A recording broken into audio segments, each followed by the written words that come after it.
250-টিরও বেশি design option নিয়ে Walton smart fridge, বোঝে আপনার প্রয়োজন।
আড়াইশোটিরও বেশি ডিজাইন অপশন নিয়ে ওয়ালটন স্মার্ট ফ্রিজ, বোঝে আপনার প্রয়োজন।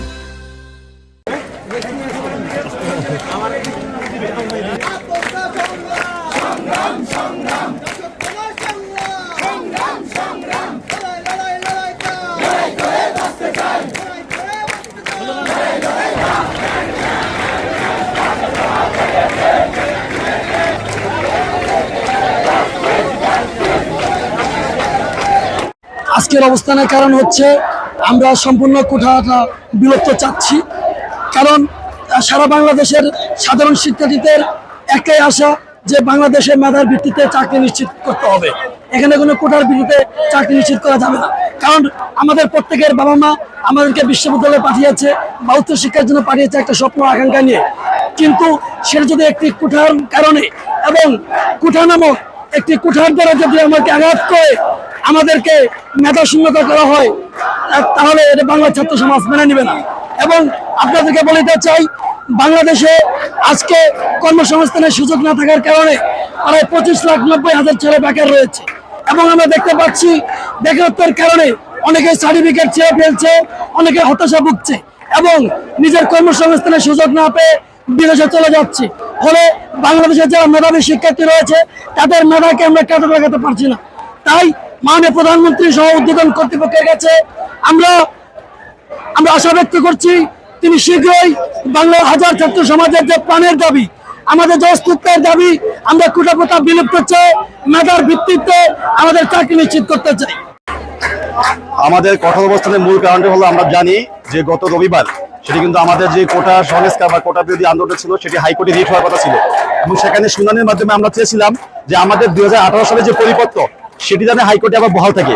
কিন্তু আমরা দেখতে পাই রবিবার দিন যেটি শুনানির কথা ছিল কিন্তু শুনানি না করে হাইকোর্টের প্রধান বিচারপতি তিনি বলে দিয়েছেন যে কোটা আমাদের আন্দোলনের মাধ্যমে কোটা ব্যবস্থা পুনর্বার করা যাবে না। আন্দোলনের মাধ্যমে আমাদের কোটা বিরোধী যে মনোভাব সেটা নাকি আপনারা জানেন গত 4 তারিখে আমাদের আপিল বিভাগের শুনানি হওয়ার কথা ছিল। প্রধান বিচারপতি উপস্থিত না থাকতে পারায় আমাদের এই শুনানিটা পিছানো হয়েছে। তো আমরা এই কঠোর কর্মসূচির মাধ্যমে সরকারকে জানাতে চাচ্ছি, বাংলাদেশে ব্রিটিশ আমলে ব্রিটিশদের বিরুদ্ধে যুদ্ধ করেছি, বৈষম্যের বিরুদ্ধে, পাকিস্তানি আমলে বৈষম্যের বিরুদ্ধে যুদ্ধ করেছি। তারপর যতবারই আমাদের অধিকার নিয়ে প্রশ্ন হয়েছে বাঙালিরা কখনো অধিকারের প্রশ্নে আপোষ করেনি। বাংলাদেশে এখনো যদি বৈষম্যের শিকার হয় বাংলার জনগণ, অধিকারের প্রশ্নে কখনো আপোষ করবে না, তারা সংগ্রাম চালিয়ে যাবে।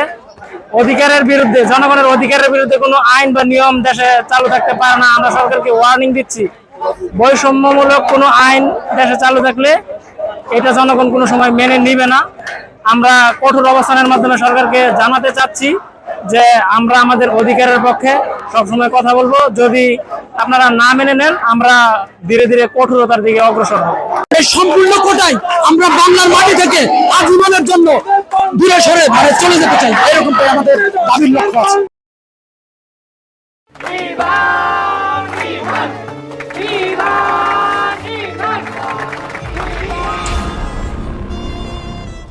তুমি নিজের জীবনটা শেষ করলে, সাথে আমারটাও শেষ করে দিয়ে গেলেন। আপনি এই মেয়েটাকে চেনেন না? না। Look out,